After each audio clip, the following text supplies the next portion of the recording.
আমরা অবরোধ অবস্থান কর্মসূচি চালিয়ে যাচ্ছি। প্রয়োজনে আমরা হরতালের মতো কর্মসূচি দিতে বাধ্য হব। অফিস, আদালত, রেলপথ, সড়ক পথ সবকিছু বন্ধ করে দেওয়া হবে।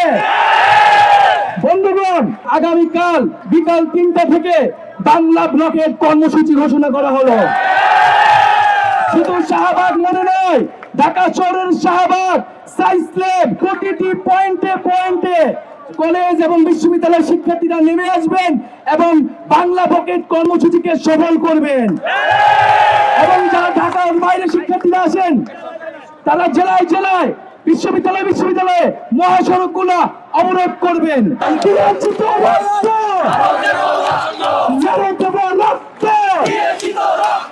রক্তের বন্যায় আমাদের যে নিয়মতান্ত্রিক আন্দোলন দাবি আদায় না হওয়া পর্যন্ত আমাদের কিন্তু মাঠে থাকতে হবে। সরকার মনে করেছে আমরা 1 দিন 2 দিন 3 দিন রাস্তা অবরোধ করব, ক্লান্ত হয়ে আবার হলে ফিরে যাব। সরকারের এই কথা যে ভুল, সেটা আমাদের প্রমাণ করে দিতে হবে। আমরা এখন শান্তিপূর্ণভাবে আন্দোলন চালিয়ে যাচ্ছি। আমরা কিন্তু এর থেকে কঠোর কর্মসূচি দিতে বাধ্য হব। আমরা অবরোধ অবস্থান কর্মসূচি চালিয়ে যাচ্ছি। প্রয়োজনে আমরা হরতালের মতো কর্মসূচি দিতে বাধ্য হব। অফিস, আদালত, রেলপথ, সড়ক পথ সবকিছু বন্ধ করে দেওয়া হবে।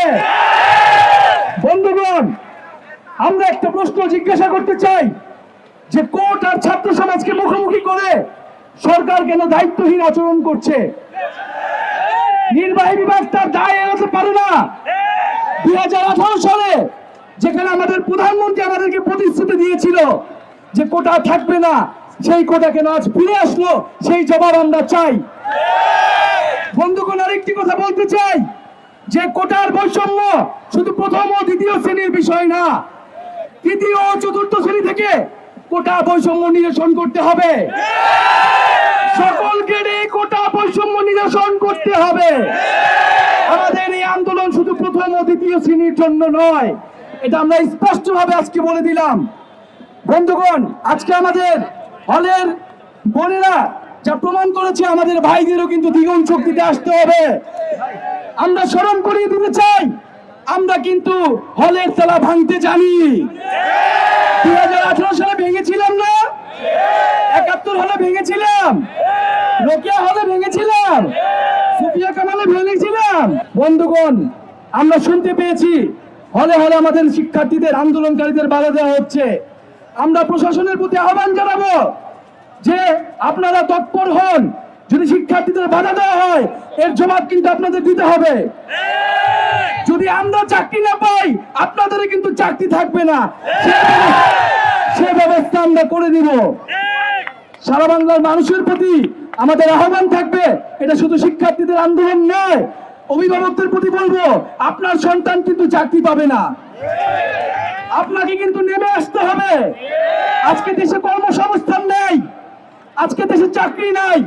আজকে সেই গ্রাম থেকে আমরা এই বিশ্ববিদ্যালয়ে পড়তে এসেছি, আমরা একটা চাকরি চাই, মর্যাদার জীবন চাই। এটা কি আমাদের অপরাধ? আমাদের এটা কি অযৌক্তিক দাবি? তাহলে আমাদের সাথে কেন এই প্রহসন করা হচ্ছে?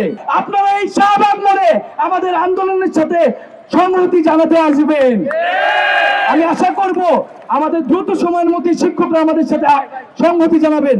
আমাদের মাননীয় ভিসি স্যার, আমাদের শিক্ষক সমিতি গত আন্দোলনের সময় কিন্তু আমাদের সাথে সংহতি জানিয়েছিলেন। বিভিন্ন বিশ্ববিদ্যালয় থেকে যেখানে শিক্ষার্থীরা আন্দোলন গড়ে তুলছে, আমরা তাদেরকে ধন্যবাদ জানাচ্ছি।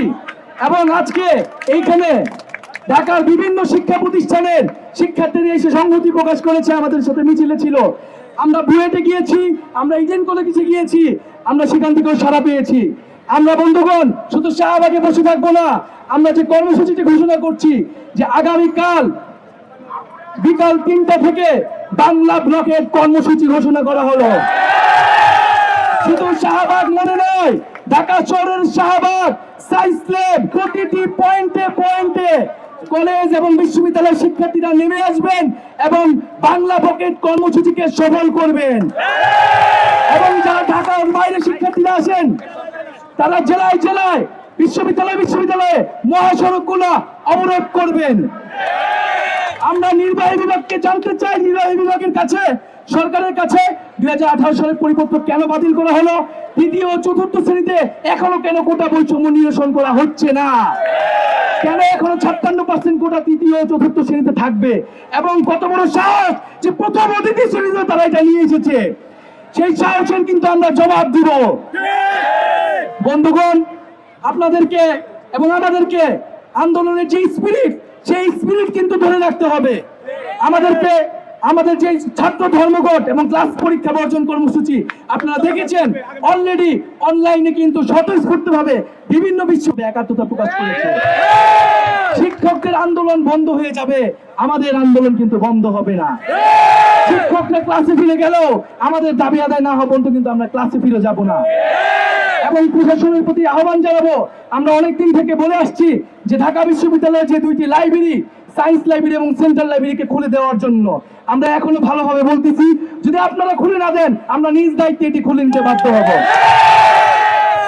বন্ধুগণ, আপনাদের প্রতি অনুরোধ থাকবে, আপনারা আজকে যেরকম প্রতি হল থেকে, কলেজ থেকে সংগঠিত হয়ে এসেছেন, এর থেকেও বেশি পাড়ায় পাড়ায়, এলাকায় এলাকায় আপনারা সংগঠিত হন। এবং ভাইদের প্রতি অনুরোধ থাকবে, আপনাদের যে কোনো সমস্যা, যে কোনো বাধা বিপত্তি আমাদের কাছে জানাবেন। এবং হলে হলে যারা বাধা দিচ্ছে তাদেরকে আপনারা প্রশ্ন করুন, সে কি আপনার চাকরি দিতে পারবে কিনা। শিক্ষার্থীদের আন্দোলনে বাধা দিয়ে কেউ পথ পায় না। বন্ধুগণ, এখন আমি আহ্বান জানাবো যে আপনারা যারা হলে হলে বাধা দিচ্ছেন, আপনারা এই আন্দোলনে আসুন। এই আন্দোলনে সবাই মিলে আমরা একত্রে এই আন্দোলনকে সফল করে তুলি। বন্ধুগণ, আগামীকাল 3টায় আমাদের বাংলা ব্লকের কর্মসূচি শুরু হবে এবং ঢাকা বিশ্ববিদ্যালয়ের কেন্দ্রীয় লাইব্রেরি থেকে আমরা আমাদের কর্মসূচি শুরু করব। সবাইকে আমরা যার যার পয়েন্টে অবস্থান নেওয়ার অনুরোধ জানাবো।